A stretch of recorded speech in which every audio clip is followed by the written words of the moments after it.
नमस्कार। हमारे आज के स्रोत एक बहुत ही अजीब और गहरे सवाल से शुरू होते हैं। मान लीजिए आपको पता चले कि आपके पास जीने के लिए ठीक 7 दिन है, सिर्फ एक हफ्ता। आप क्या करेंगे? अपना काम पूरा करेंगे, दुनिया घूमेंगे या शायद डर में बैठ जाएंगे? आज हम एक ऐसी ही कहानी की परतों को खोलने वाले हैं, राजा परीक्षित की, जिन्हें यही श्राप मिला था। और ये कहानी इसलिए दिलचस्प है क्योंकि उन्होंने जो किया वो शायद हम में से ज्यादातर लोग सोच भी नहीं सकते। पांडवों के वंशज, एक शक्तिशाली राजा, सब कुछ छोड़कर गंगा किनारे बैठ गए, बस एक सवाल के साथ, अब मुझे क्या करना चाहिए? और यही सवाल देखा जाए तो इस पूरी चर्चा की नींव है। ये सिर्फ एक, आप कह सकते हैं, एक पौराणिक कहानी नहीं है। ये असल में मौत के सामने खड़े इंसान के मनोविज्ञान का एक बहुत गहरा विश्लेषण है।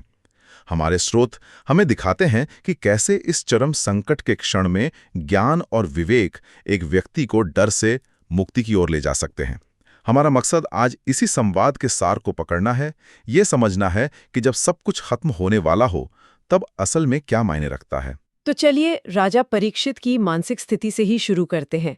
जब उन्होंने संतों की सभा में ये सवाल पूछा कि मृत्यु के इतने करीब होने पर इंसान को क्या करना चाहिए, तो मुझे ये बात बहुत हैरान करती है कि उन्होंने बचने का कोई रास्ता नहीं पूछा। हाँ, उन्होंने ये नहीं पूछा कि इस श्राप को कैसे तोड़ूं या कोई यज्ञ है जिससे मैं बच जाऊं। बिल्कुल। उन्होंने बस ये पूछा कि इस बचे हुए समय का सबसे अच्छा उपयोग क्या है। ये अपने आप में एक बहुत बड़ा मानसिक बदलाव है ना? हाँ, और ये इस कहानी का सबसे जरूरी हिस्सा है। परीक्षित ने अपनी मृत्यु को एक सच्चाई के रूप में स्वीकार कर लिया था, और यहीं से ज्ञान का रास्ता खुलता है। जब तक हम सच्चाई से लड़ते रहते हैं, हम समाधान नहीं खोज सकते। और इसी स्वीकृति के माहौल में महर्षि शुकदेव का आगमन होता है। स्रोत ये साफ करते हैं कि वो कोई दिलासा या झूठी उम्मीद देने नहीं आए थे। अच्छा। उनका आना इस बात का संकेत था कि परीक्षित का सवाल सही जगह पहुंच गया है और अब उसे जवाब मिलेगा। और उनका पहला जवाब भी इतना सीधा और शायद थोड़ा चौंकाने वाला भी है। स्रोत के अनुसार उन्होंने परीक्षित से कहा, राजन, तुम व्यर्थ ही भयभीत हो रहे हो। यह संसार क्षणभंगुर है, शरीर नश्वर है पर आत्मा शाश्वत है। एक तरह से वे कह रहे हैं कि जिस चीज के मरने से तुम डर रहे हो वो तुम हो ही नहीं। हाँ, वो तुम हो ही नहीं। क्या वाकई ये इतना आसान हो सकता है, किसी से ये कहना कि तुम शरीर नहीं आत्मा हो? देखने में ये बहुत सरल लगता है, लेकिन ये एक बहुत गहरी दार्शनिक सर्जरी है। शुकदेव डर का इलाज नहीं कर रहे, वो डर की जड़ को ही काट रहे हैं। डर इस गलत पहचान से पैदा होता है कि मैं ये शरीर हूं। अच्छा। शुकदेव उस पहचान पर ही हमला कर रहे हैं। वो ये नहीं कह रहे हैं कि तुम्हारा शरीर नहीं मरेगा, वे कह रहे हैं कि शरीर तो मरेगा ही, ये उसका स्वभाव है, लेकिन तुम्हारी असली पहचान, तुम्हारा स्व, वो अमर है। तो ये तो पूरा दृष्टिकोण ही बदल देता है। बिल्कुल, 180 डिग्री घुमा देता है। अब मौत एक अंत नहीं बल्कि कपड़े बदलने जैसी एक प्रक्रिया बन जाती है। डर शायद पूरी तरह खत्म ना भी हो, पर उसका आधार हिल जाता है। ये कपड़े बदलने वाली बात दिलचस्प है। और स्रोत में शुकदेव ने इस क्षणभंगुरता को समझाने के लिए एक बहुत ही सुंदर उपमा का इस्तेमाल किया है। हाँ, मनुष्य का जीवन जल की बूंद के समान है, जो सूर्य की किरण में चमकता है और क्षण भर में विलीन हो जाता है। बिल्कुल। हाँ, जब मैंने ये पढ़ा तो मैं सोच में पड़ गई कि ये उपमा सुंदर है या डरावनी। एक तरफ चमक है, लेकिन दूसरी तरफ पल भर में गायब हो जाने की सच्चाई भी है। और यही तो इस उपमा की खूबी है, ये जीवन के विरोधाभास को एक साथ पकड़ती है। ये काव्यात्मक होने के साथ साथ बहुत यथार्थवादी भी है। सूर्य की किरण में चमकना ये दिखाता है कि जीवन में सौंदर्य है, क्षमता है, एक मौका है, लेकिन क्षण भर में विलीन हो जाना ये याद दिलाता है कि ये मौका सीमित है। तो मतलब संदेश ये नहीं है कि जीवन व्यर्थ है? नहीं, बिल्कुल नहीं। संदेश ये है कि क्योंकि अस्थायी और कीमती है, इसलिए इसे बर्बाद मत करो, इसका हर पल मायने रखता है। तो अगर जीवन इतना कीमती और अस्थायी है, तो इसका सही उपयोग क्या है?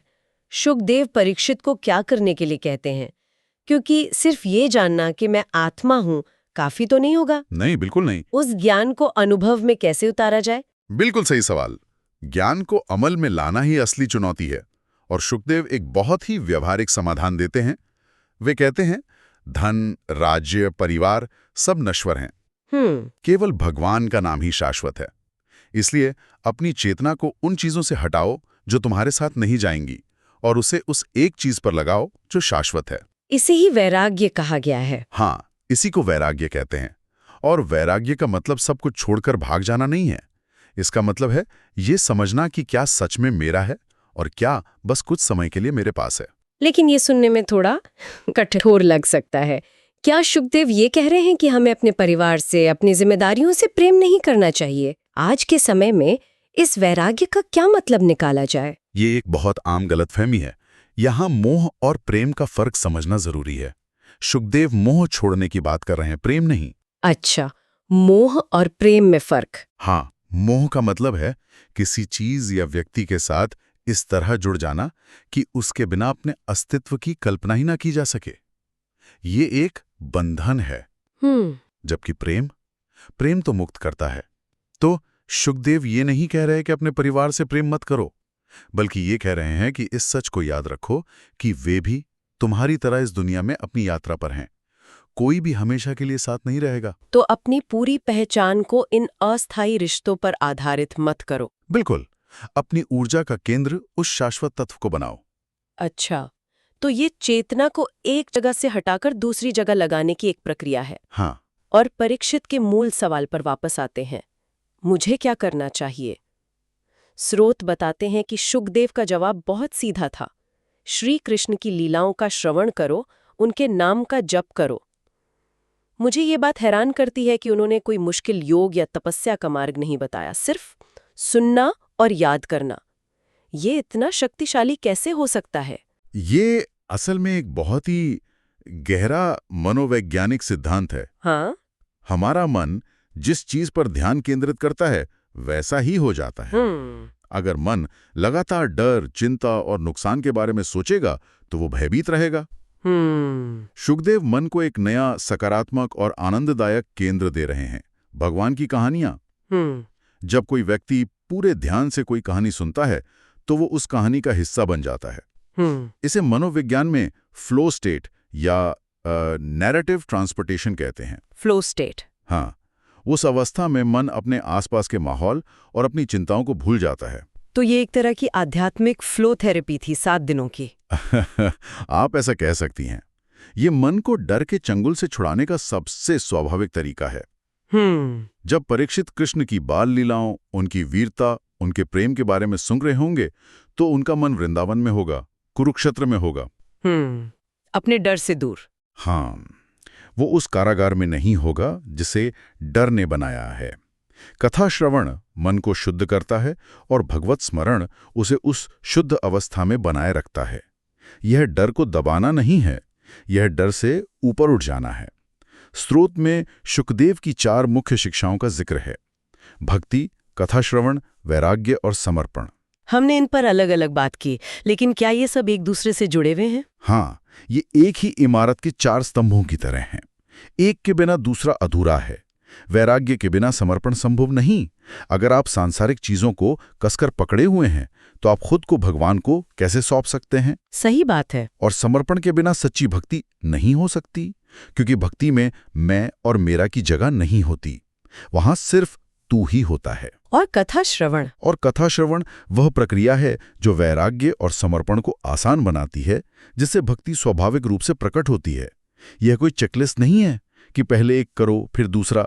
ये एक साथ चलने वाली एक जैविक प्रक्रिया है। तो इन 7 दिनों में हुआ क्या? शुकदेव ने लगातार कथा सुनाई और परीक्षित ने उसे सुना। स्रोत के अनुसार 7वें दिन के अंत में जब मृत्यु आई तो परीक्षित डरे नहीं, उन्होंने शांति से भगवान को याद करते हुए शरीर छोड़ा। ये परिवर्तन ही अपने आप में एक चमत्कार लगता है। जो श्राप एक सजा की तरह आया था, वो एक वरदान बन गया। हाँ, एक वरदान। बिल्कुल। और वरदान ये नहीं था कि उनकी मृत्यु टल गई, वरदान ये था कि मृत्यु का भय चला गया।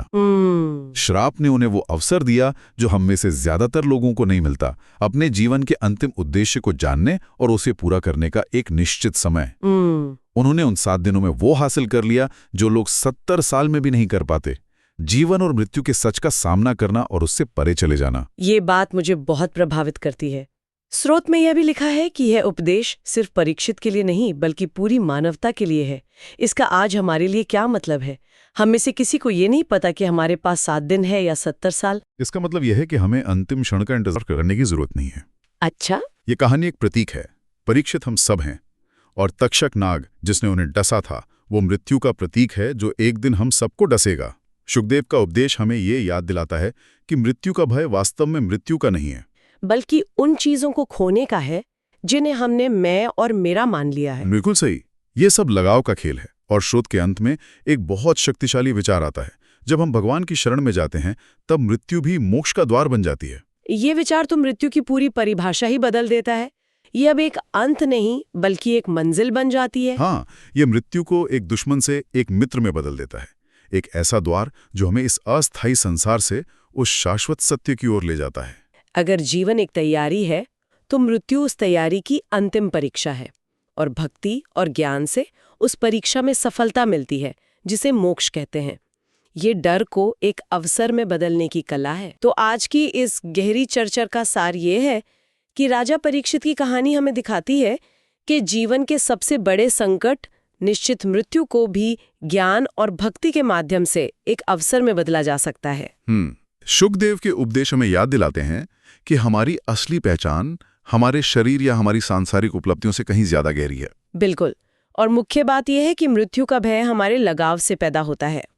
जब हम अपनी चेतना को अस्थायी चीजों से हटाकर किसी शाश्वत उच्च सत्य पर केंद्रित करते हैं तो डर की पकड़ कमजोर हो जाती है। और इसके लिए कथा श्रवण और स्मरण जैसे सरल लेकिन बहुत शक्तिशाली रास्ते बताए गए हैं। हाँ, जो मन को रूपांतरित कर सकते हैं। और अंत में हम अपने श्रोताओं के लिए एक सवाल छोड़ना चाहेंगे। परीक्षित की कहानी हमें सोचने पर मजबूर करती है।